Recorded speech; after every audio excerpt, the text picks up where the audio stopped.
You're listening to Honestly Aging by Friends Life Care VigR, a podcast where we explore what it's like getting older, the peaks, the valleys, and everything in between.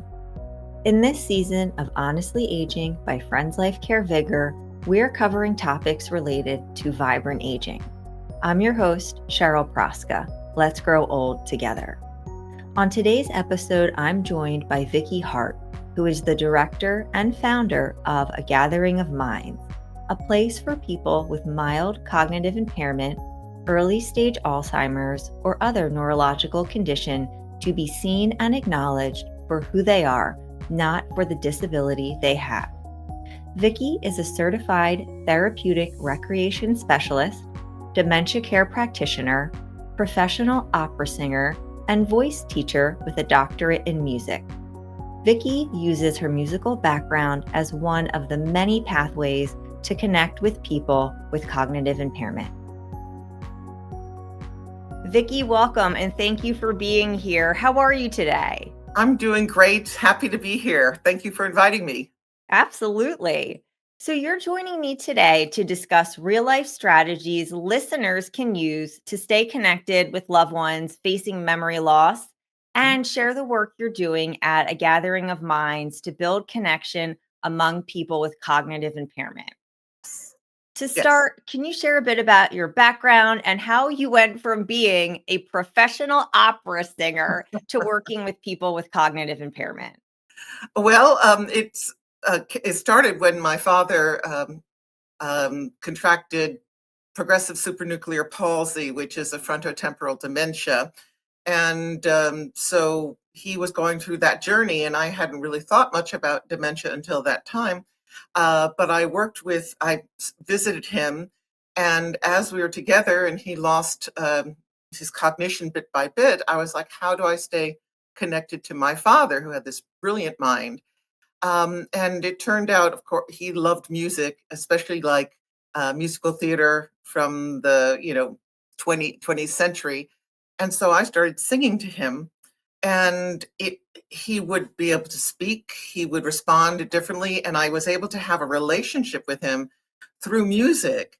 And that really sparked my interest, and that I was able to connect with him in a different way and feel close to him to the very end of his life. And I started volunteering with people in continuing care communities and people with dementia who are in hospice. And I just loved it. I really loved it. And so I started studying to get my certification in recreational therapy. It's specializing in dementia. And then I started working in the field. And my background as a musician and as a singer turned out to be extremely helpful. The skills of listening, the skills of being able to respond to emotion in the moment, all these things, the way of building trust that I did as a teacher, because I also teach music, were invaluable in figuring out ways to engage with people who had dementia. And music is such an important part of life Mhm. from early childhood, where you're singing or humming to soothe the child. And then as you get older, everyone has music class and is in chorus and is able to put on shows that their loved one come to. And I mean, even for me, if I'm in a bad mood, there will be Mhm. some certain songs I'll listen to. If I'm exercising, there will be some certain songs that I listen to. So going back to that thread that's been Mhm. in someone's whole entire life, it makes so much sense, but it's just interesting to hear, and I don't think that would be a connection that personally I would naturally make. Yes, and there's been lots of studies done, but for any of your listeners who are interested, there's an incredible film called Alive Inside. It's probably about 15 years old now, but you can find it. And this blew things open for me in terms of going into recreational therapy and the power of music.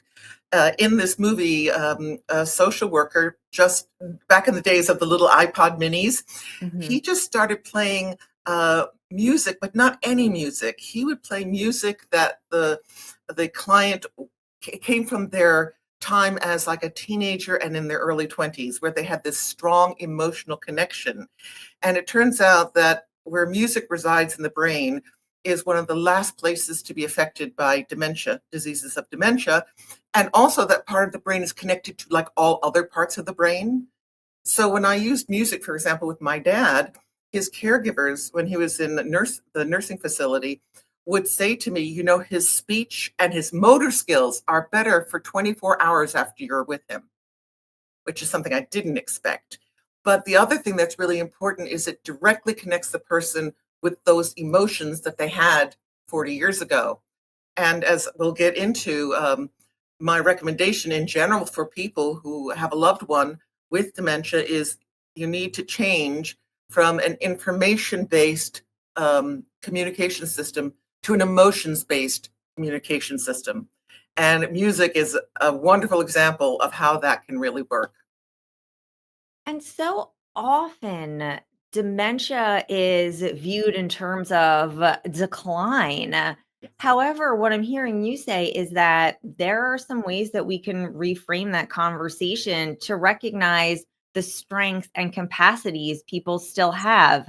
How are you Yes. able to do that? Well, it requires one to change one's thinking and develop new strategies, and also to look at in a new way what are strengths in a person. So, for example, a sense of humor is an enormous strength. If a person likes to laugh, I found the sense of humor stays for a very long time with people. Um, do they get excited? Have they gotten excited about something? Often care partners think that their loved one is no longer interested in things, but that really may not be the case. I do a seminar called "Speaking to the Person, Not the Disease," because people say, "Well, they don't appear interested," but what they are probably doing is mistaking a lack of executive function with an interest. So an executive function means knowing how to go from A to Z in something or A to F in something, or knowing, being able to cognitively come up with the idea. This starts to diminish people with cognitive impairment pretty early on, but that doesn't mean they're not interested if you present it to them in a positive way. Mhm. So even things like learning new things in my groups, I find that my clients delight in learning new things, or in some cases, maybe relearning things, if it's presented in a positive and exciting way, rather than, don't you remember this? You Right. forgot this? How could you? I mean, we don't want to go there. But I see delight and wonder and laughter and also insight and concern if you know how to present it to the person. And that goes back to what you were saying and something that I wrote down, moving into that emotional system for the Mhm. person. That all just sounds like it goes hand in hand. Indeed. One thing I want to inquire about is the use of the language care partner. I'm so often hearing, and what I'm used to hearing is the language of caregiver. Mhm. And I'm hearing with you, and what I've seen in some of my research is moving more toward that care partner language. And I mean, words create worlds, as Yes. we know. So I would just like to hear, curious about what you have found in using that care partner language instead of caregiver. Yeah. First of all, I want to say I honor the role of caregiving very, very much. I've done it myself. Mm. After my father passed away, my unfortunately my husband passed away, and his 93-year-old father was left with no one. He was an only child. So I took him into my home, and I was a direct caregiver for him for a number of years. So I first want to say I honor that. But I think that the idea of care partner is more empowering because if you're a partner, you are actively engaged in something with someone else. You're not it implies a shared process rather than you're giving, they're taking. Now, of course, the reality of caring for someone with dementia can be very overwhelming. Often, especially towards the end, can be extremely overwhelming. So I don't want to make light of that. But I think it's more helpful to look at this as a partnership because it means that the person with dementia is also a partner. Mhm. So, how do we work with our partner? How do we work with their limitations? And how do we work with their strengths instead of just feeling like we're just going to keep banging our heads against the wall with this person because we've got to care for them? Mm. And I think that is a recipe for a lot of extra frustration. The process is going to be frustrating, but we don't need more. So, And we've talked about things like music, being a partner, and I'm curious, what might some other ways to tap into the abilities and these memories that are still remaining with our loved one with mhm. some type of cognitive impairment so we can foster that connection with them? Yes, a great question. So, part of the engagement is fostering memories, and part of the engagement is connecting with who they still are, but they may not be able to access. Especially in early to moderate dementia, I often think of it as like to think of it as this person has a file cabinet of stuff that is who they are. Imagine the files of their different traits, and they've simply forgotten how to open the drawer. They don't remember the filing system. So we can do that. So, whatever your partner loved, enjoyed, excited them, that's that's the fertile ground from which you can do things. So it can be listening to a podcast together. It can be finding something on YouTube. It can certainly looking at picture albums is great. If they like to travel, on YouTube, Rick Steves, everywhere in Europe, and there are travel uh, videos for everywhere in the world. So it's about remembering what they liked and engaging with them in that. And the other important thing is to ask them questions, how they feel, what they think of what's happening right now, not what happened, 2 years ago, and to engage them and to ask follow-up questions. Think about it. When was the last time you asked your loved one for their opinion?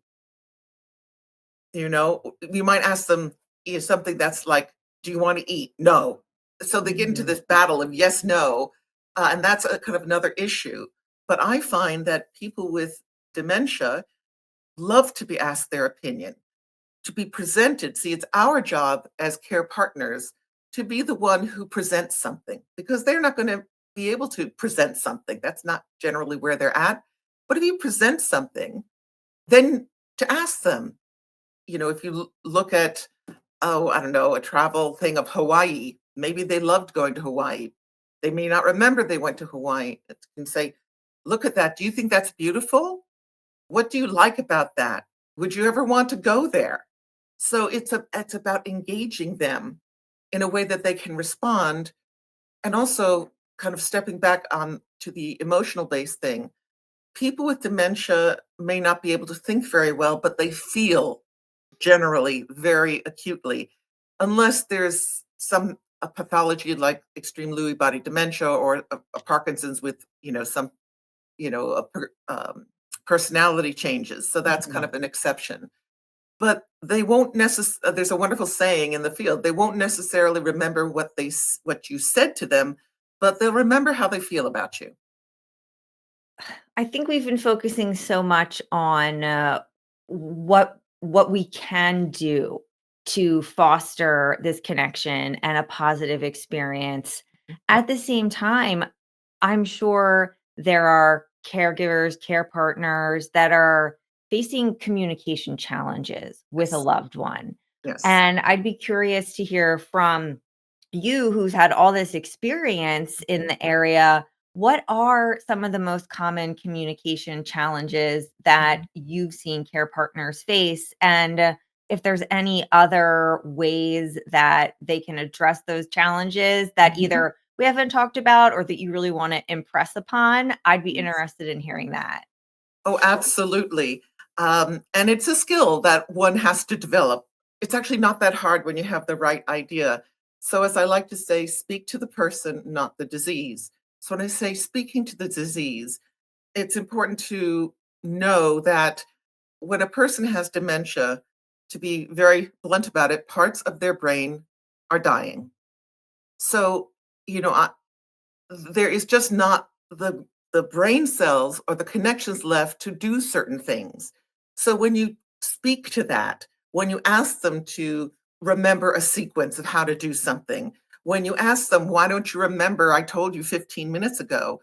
Um, when you speak to the part of the brain that's no longer there, you get frustrated as a care partner. They feel bad because you've just told them that they're deficient. Mhm. I had a gal come to me after a seminar, and she was saying that when she sees her mom, who sounds like she was kind of moderate to later stage dementia, she always asks her, "Do you know who I am?" And I kind of had to control myself to not go, um, and I said, "Well, listen," I said, "Do you remember when you were a kid in school, did you ever have to take a test where you had forgotten to study?" I said, "How did you feel?" She went, I said, "Yes, dementia is like the world is a test for which you haven't studied. So why would you do that?" And I shared that when my father was having dementia, every time I saw him, I would hug him, kiss him, and say in his ear, "Hi, Dad, this is your daughter, Vicky." I really don't care if he didn't remember 2 seconds before he had a daughter named Vicky. But Mhm. in that moment, he knew that he had a daughter named Vicky. She was here. She was visiting him, and that made him feel good. And then we could have an interaction. So we don't want to speak to the disease. I spoke to a friend of mine whose father is starting the journey of cognitive loss, and he's a very analytical guy. He said, "I keep explaining these things to my dad very simply, and he doesn't remember." I'm like, "Right, stop explaining. Just stop. Think of another way." Now, it may require that, for example, if your father's living by himself or something, that you have to remind him, you have to put that in your schedule to remind him. You might have to come up with a system like a memory board on the fridge that every day you or his wife or whoever is with him writes down his schedule. So, and you can actually, people with dementia can learn, they still can learn through procedural memory. So, for example, if your spouse is living with you and they're one of those people goes, "What are we doing? What's next?" Blah, blah, blah. Mhm. And that can be like insanely frustrating. You can train them to look at the board. You can say, first you have to show them a few times the board, and here's where the day's schedule is. Then the next time they ask you, you say, "Go to the refrigerator, look at the board," which is much easier than explaining it all over again. And eventually, they can learn to do that themselves. They still have a capability to learn some things if you're speaking to the right part of the brain, the correct part. And that's something that I hear again and again, that it can be so frustrating Mhm. as a care partner to have those repetitive questions. Ugh, So, like, yes. and I know that with dementia sometimes can come anxiety, like, "Where's my Mhm, purse? Where are my keys?" And mhm, so you talked about tapping into the procedural part of the brain. You mhm. talked about coming up with a board that you can refer the individual with the cognitive impairment to refer to. Are there any other strategies that you can share with us, to help, Yes, reduce that frustration that the care partner absolutely. is likely feeling? Yes, absolutely. Again, it goes to leading with emotions rather than facts, and thinking about how it is to be, in a way, in the shoes of the person with the cognitive impairment. Um, it's boring. It's boring to sit in a place and not be able to come up with a thought. I mean, think about how many times during the day we think of things. Bing, this is this idea, that's like, oh, that movie I saw, blah, blah, blah, blah. That is probably happening very little for your person. The other thing is people who are going through this change, uh, sometimes they're unaware of it, but a lot of times they are aware on some level, or maybe a very acute level, that things have changed for them. And it's not a happy feeling. So when you approach them with kind of this information to do list kind of thing, you might make them feel bad. You might increase their anxiety. And then very often you'll get the big no from them because Mhm. that's a way of controlling their environment. That's a way of seeking control. They might feel anxious about how other people will react to them because probably some people have changed how they react to them. You're no longer John, you're John with Alzheimer's. Mhm. So, for example, if your caregivers are so thrust into the role of caring and doctor's appointments and making sure the person's dressed properly and all these things, and everybody wants to get it done. So they're telling people what to do. And how does it feel to be told what to do all the time, or what you should do all the time, or what you're doing wrong all the time? Just think for a moment, how would that feel if that's what you got on a daily basis from your loved one? It doesn't feel good. So, how can you shift that? Because you still do have to tell them what to do. So, what I suggest is think of everything as an invitation. People do like to be invited to things. Also, frame things not if you can, when you can, not so much as you need to do this or this is going to be good for you, but how about I need to go to the store. I would really love your company. Or, I'm going to the library. It would be so great. Or, um, I I'd love to take a drive and maybe go for a walk. There's a new restaurant I'd love to try. Would you come with me? I'd really so enjoy your company. If you think about emotionally how that lands, as opposed to you're just sitting around, you need to move. Mhm. Mhm. That is so, so helpful.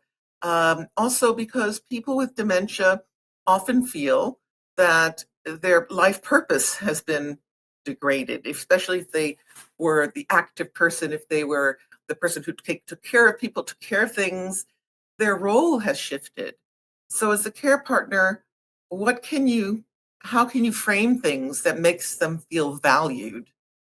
And a simple way is saying, I really like your company. Um, I'd like to do this and I'd love to show it to you. It's really fun. And also be aware that because of the damage to the parts of the brain that deal with sequencing, meaning putting one thing in front of another, sometimes you might suggest something and the person just feels like, how the bleep is that going to happen? And it might Mhm. be something so simple to you. It's like, oh, well, we'll get on in the car and we'll drive to the ferry and the ferry will take us to the island.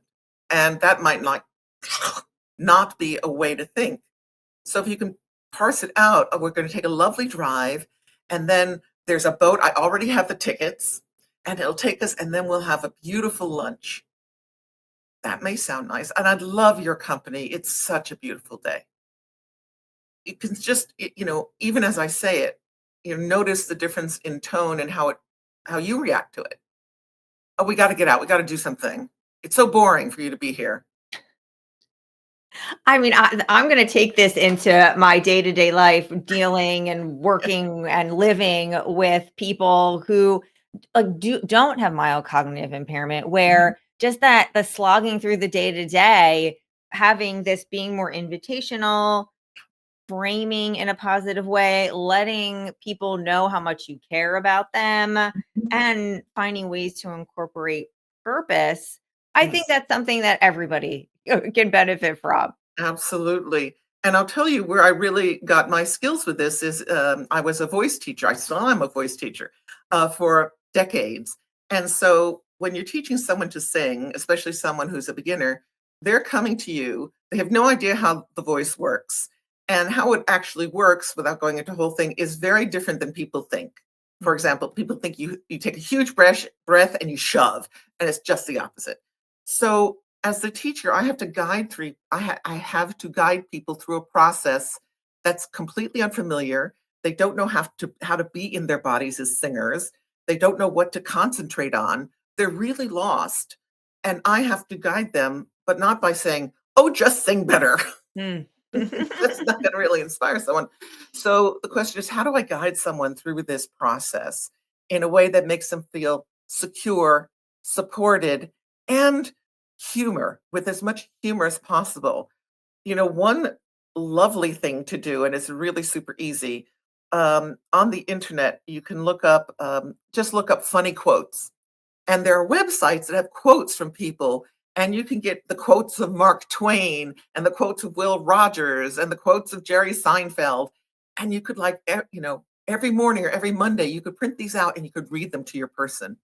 I find people with dementia have wonderful senses of humor. Mhm. My dad, when I would sing to him, like a Cole Porter song or something, he would have forgotten the lyrics, but he actually was a comedy writer. And so when I would sing the funny lyrics, he would laugh out loud like it was the first time he heard the joke. It Wow. was great. It was great. So humor, I mean, there's so many places, Reader's Digest has that humor section and all this stuff. Spend a little time and find funny stuff. There's a wonderful site on the internet called Dry Bar, which is really lovely comedy and none of it is dirty. So, if you don't like your comics, doing blue, I don't mind, but some people are offended. Dry Mhm. Bar, you can find wonderful comedians that are clean. It's very nice. Would you prefer to age independently in your own home or live in a nursing facility? I know what I'd rather do. Friends Life Care membership offers just that. Plan today for a future lived at home with vitality, independence, growth, and resilience while protecting your savings. Learn about your options at a free seminar or webinar. Register at friendslifecare.org/register or call 215-628-8964. Welcome back to Honestly Aging by Friends Life Care VigR, where today I'm joined by Vicky Hart to talk about strategies to stay connected with loved ones facing memory loss. Any other nuggets of wisdom that you want to share about how care partners can help someone with memory loss continue to feel valued, included, heard, purposeful, so on and so forth? Yes, yes, absolutely. One thing that I think is important to think about is when you're in a social situation, that can be very stressful for a care partner. It also can be, not for a care partner, for the person with dementia. It could also be very isolating depending upon how they interact. So, when you can, in a social situation, you're at the barbecue or somebody's Thanksgiving dinner, um, what can also be difficult for a person with dementia is like if they're in a loud environment, lots of voices, lots of it's hard to sort that out. Remember, hearing and seeing isn't just the eyeballs and the ears, it's also the brain processing the information that comes in. So what I say is try to be an advocate for your loved one. And ways to do that, for example, if somebody comes around or somebody, don't think that your person remembers them. They might think they're familiar or they have a good feeling, they may have forgotten. So you say, "Oh, look, Bob, here's John. John, I heard your daughter just got married. How did it go?" So now without reintroducing, you've Mhm. introduced them again and you've given a handle for your loved one. Or if you're at a table and somebody's talking about someone and you see your loved one kind of spacing out, um, there are a couple of things you can do. You can just to say to them, "Oh, I don't know if you heard, so and so was talking about such and such." Or if somebody's talking to you and they're kind Mhm. of not paying attention to your loved one, you can say, "You know, Bob would really love to hear that. I don't think he quite got it. Would you kindly repeat that? It's so interesting." So this way you can advocate for your loved one and keep them in the know and then ask them a question. I think that's a really important thing. And they may not be used to answering. Mhm.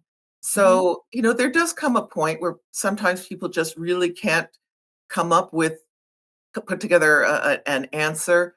But, I have a person in my group, he so enjoys everything and when I call on him to share, sometimes he just says, "No, I really like it. I really agree with what other people say."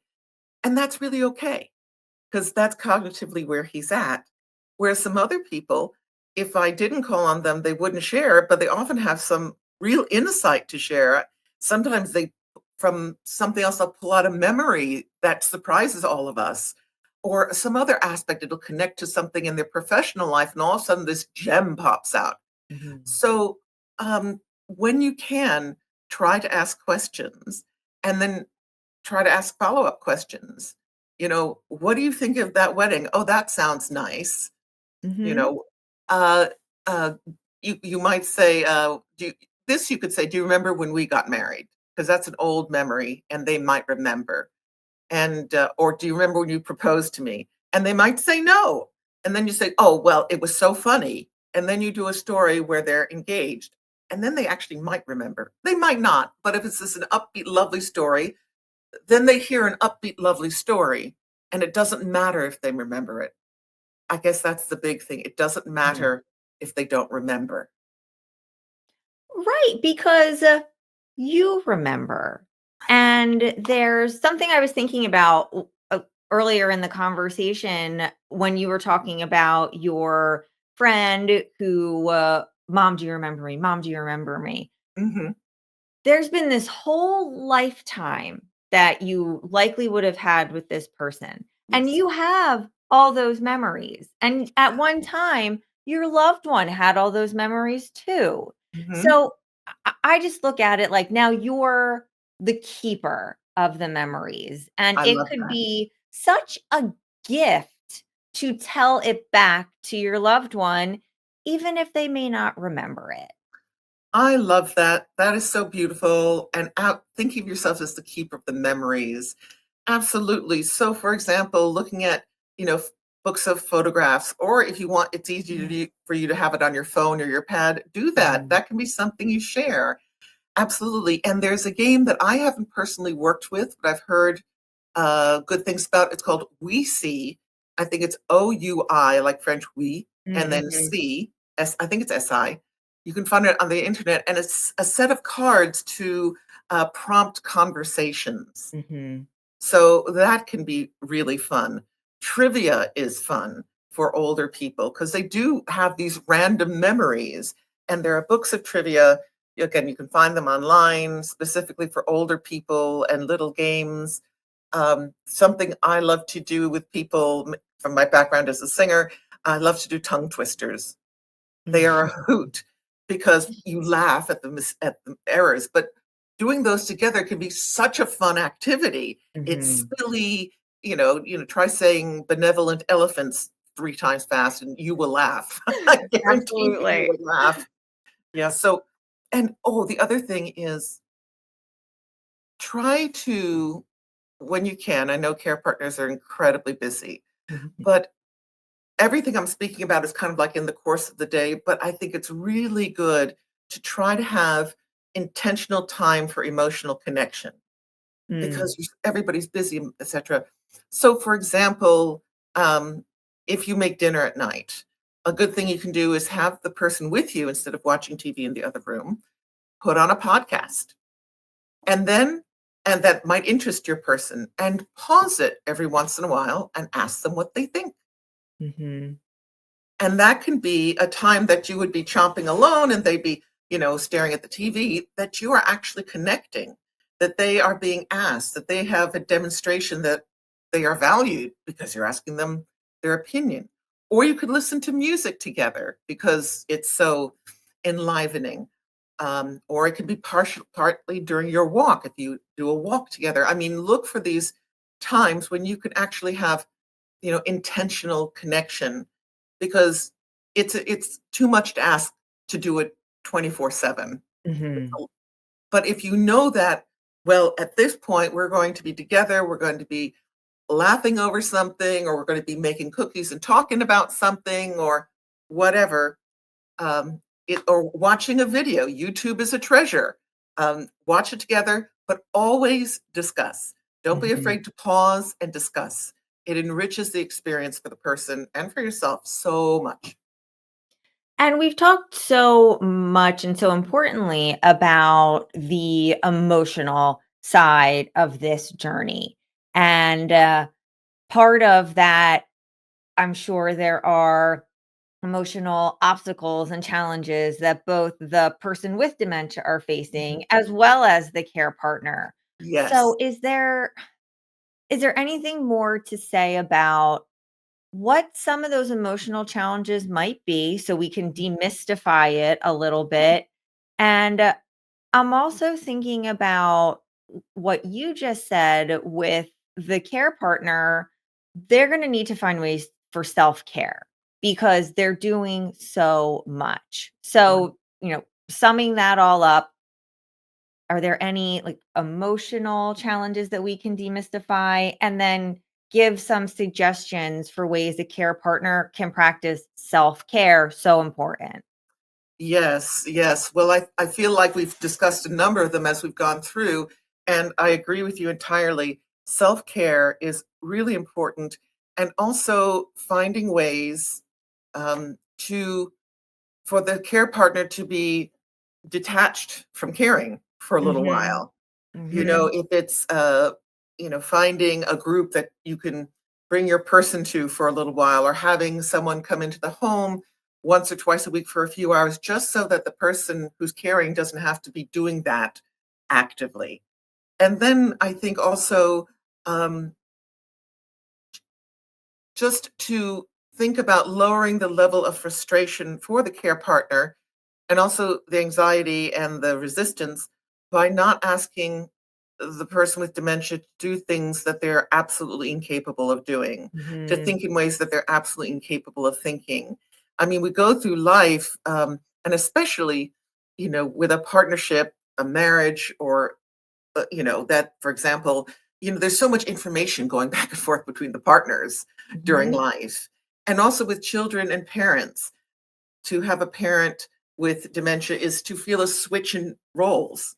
All of a sudden, they're the person who needs the help and the guidance, and you're the person doing the caretaking. Mhm. Um, so that's an inevitable part of the journey. So I don't think there's a cure for it, but I think the helpful strategy is how can we lessen that frustration and replace unhelpful communication with helpful communication. It is a really, really, really tough journey, and it would be unfair to categorize it otherwise.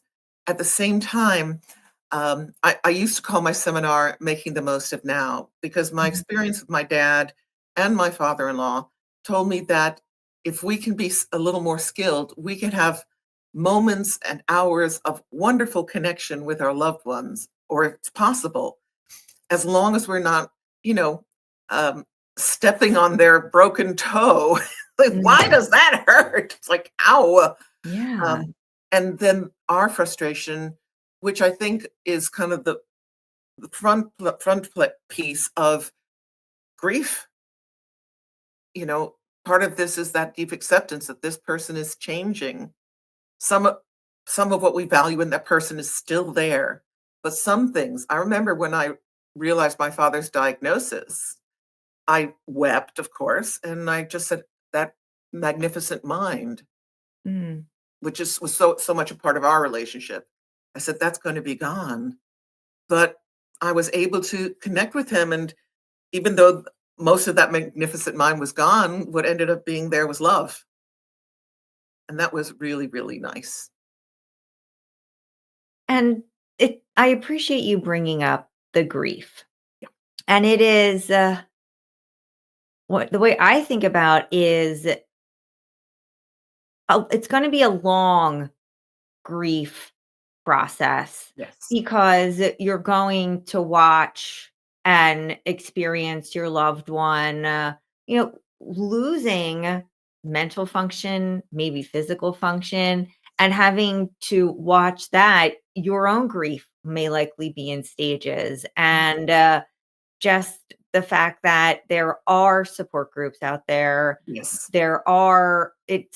it's probably hard to talk about. Mhm. However, if you do talk about it, you're bound to find someone in your circle who's dealt with it before or who is willing to just be a listening ear for Mhm. everything you're going through, Mhm. because of course it's isolating for the person going through the cognitive impairment. Mhm.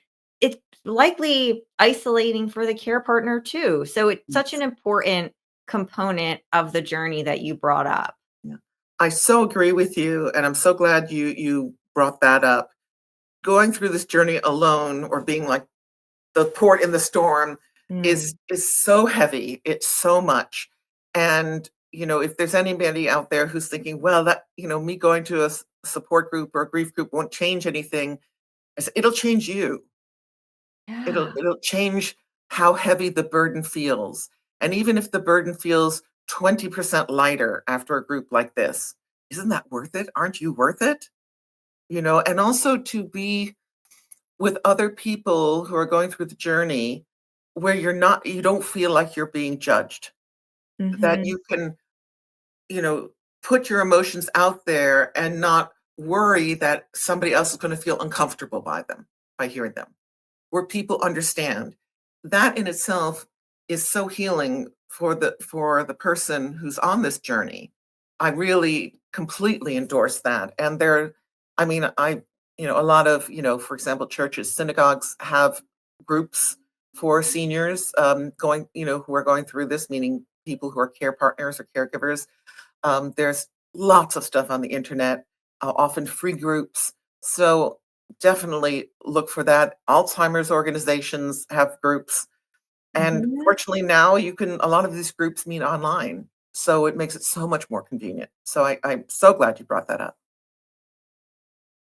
And, we brought that up and unexpectedly, I do just wanna ask what if anything else might you wish that more people understood about communicating and connecting with someone who's going through dementia?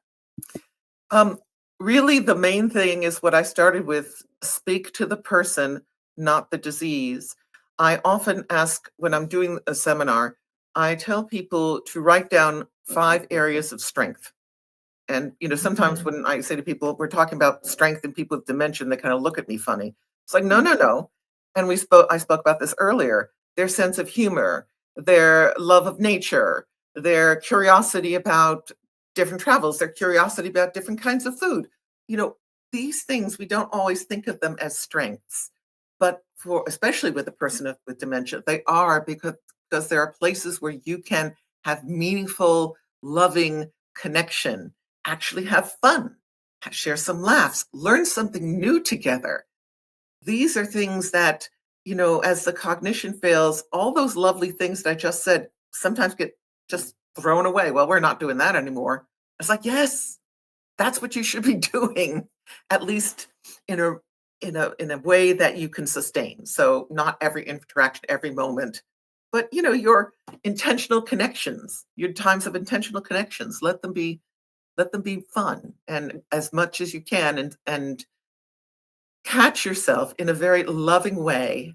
Catch yourself when you're talking to the disease and just go, "Oh, I just spoke to a part of my husband's brain that's no longer there. Mhm. Okay.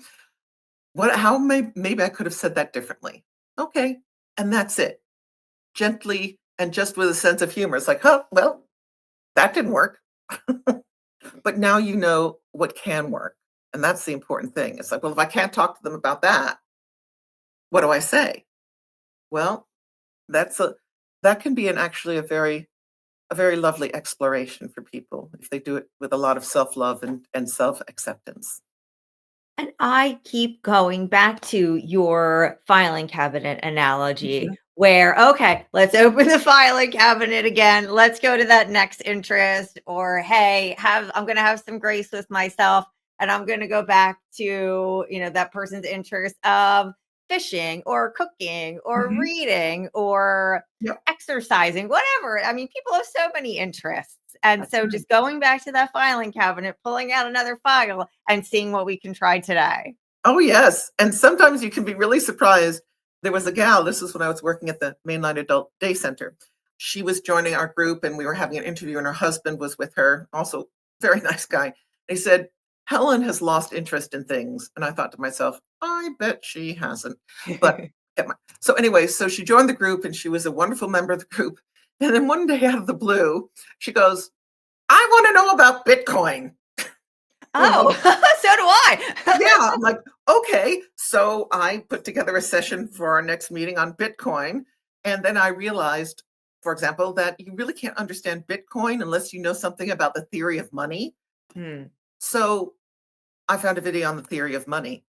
And people are like, "You did a thing for people with dementia about the theory of money and Bitcoin?" It's like, oh yeah, they loved it. I don't think they remembered it, but that doesn't matter because I Mhm. had this group of like people who had very intellectual jobs, like a college professor and an engineer and blah, blah, blah, they enjoyed being in an intellectually driven activity. They loved it. I don't remember it.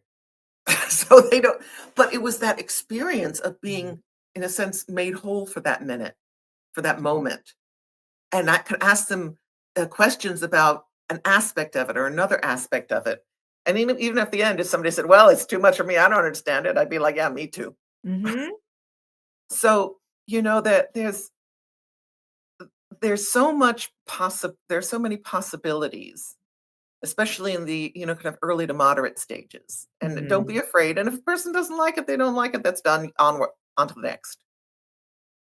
And it's very interesting the work that you're doing with your groups at a gathering of minds Mhm. and the work that you put forth to build connection among people with cognitive impairment. It's the first time that I'm hearing about a group like this, and Mhm. I'd love for you to share more about that with the listeners and Mhm. where they can find more information, because I think it is a gracious service that you're Mm. providing, and the first person that I've heard that's doing this. Yes, I actually don't know of other groups. If I did, I certainly would tell people. But this came out of my work at the Mainline Adult Day Center, where we had started, or I had started a group specifically for people in the early to moderate stages of dementia. And so once the pandemic hit and Mainline Adult Day Center had to shut, I thought I can't abandon my clients. So I put it online, and we've kept it online. So it's a 90-minute program. We currently meet twice a week, and it's a subscription so that the same people are in the group every time. Every time a person comes, it's the same people. They get to know one another. They know John's sense of humor. They know Lincoln's kind of insights. They know, this other guy adores history, so he's always going to have a historical anecdote. And I take them through a 90-minute program where we talk about different topics. I show them various videos. Sometimes we read articles. We explore art, music, architecture, engineering, color theory. You know, the anatomy of an octopus, but it's all a basis for conversation. And I lead every meeting. I put together the programs, which change every day. We don't repeat a program, and it's about sparking people. And it's so lovely. And when I've heard from care partners, first of all, they love having a 90-minute section of their day where they know their care partner is engaged and happy. They hear them laughing, they hear them talking, and they can just do whatever they want to do. I've had people in the group write down things that we've talked about so they can have something to talk about at dinner time. Mhm. I've had care partners in the group saying, will you send me what you've done today so we can go over it later? It's like, sure, I'll send you my notes. You can have Yeah. that. But what happens is a place of trust and acceptance, but also where people get to experience themselves as themselves. Because I know people's backgrounds, I try to make sure, like for the fellow who's an engineer, I try to make sure I have an engineering thing in there. And for the fellow who was a doctor, I would do things on advancements in diabetes that so I'm scouring the internet for Mhm. this. And then also looking for things that will excite them. Like recently, I've been showing them things like break dancing and hip hop dancing and tutting, and they loved it. Like, what Mhm. is this? This is amazing.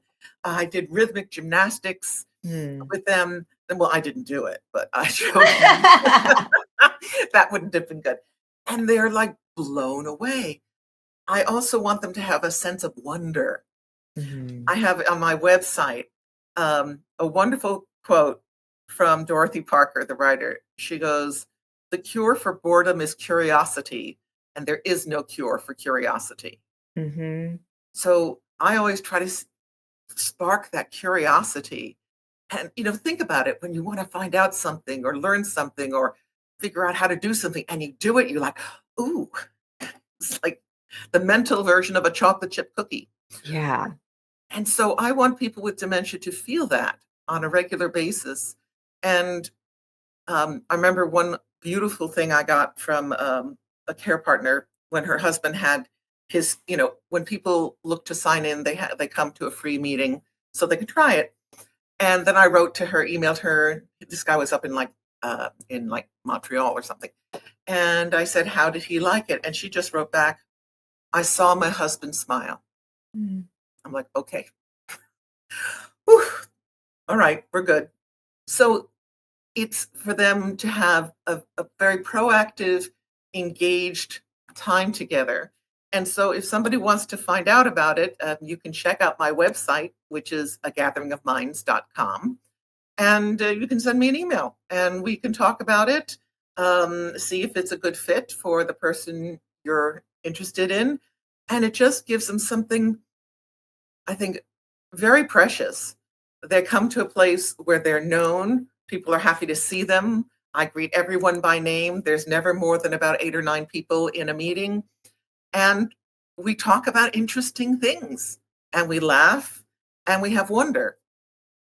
That's what we do. And it's a gift for the care partners, like you were saying, where now we have a starting point for a dinner conversation. And maybe you're talking about something positive that's happening in the world that they might want to know about. So being what you're fostering connection among people with the cognitive impairment, but you're also fostering connection with their larger world too. And that's just lovely. And thank you for doing the work that you're doing. My Thank you pleasure. for sharing it with my audience. And in today's show notes, I'll link your website and I'll also link your speaking to the person, not the disease presentation that you did for the Friends Life Care audience, which the members loved it. And that's what initially sparked me to say, everybody's loving this presentation. Let me see if I can get Vicky on the podcast. And I'm so grateful for that and the work that you do. And I just loved having you on as my guest. Thank you. Well, thank you so much. It's my pleasure. I'm just so happy that you gave me a chance to share this with people. As we talked about, it's such a tough journey, but there are little gems that can be found. And why shouldn't people experience that in this journey? Absolutely. Thank you for listening to Honestly Aging by Friends Life Care VigR, a unique program focused on aging with vitality, independence, growth, and resilience. You can find links and show notes from this episode on our website at friendslifecare.org/podcast. Thank you to Vicky Hart for joining us today. You can learn more about Vicky and A Gathering of Minds by visiting agatheringofminds.com and LinkedIn. If you like our show, please rate, review, subscribe, and join us next time. To learn more about aging with vitality, independence, growth, and resilience, subscribe to our blog at friendslifecare.org/blog.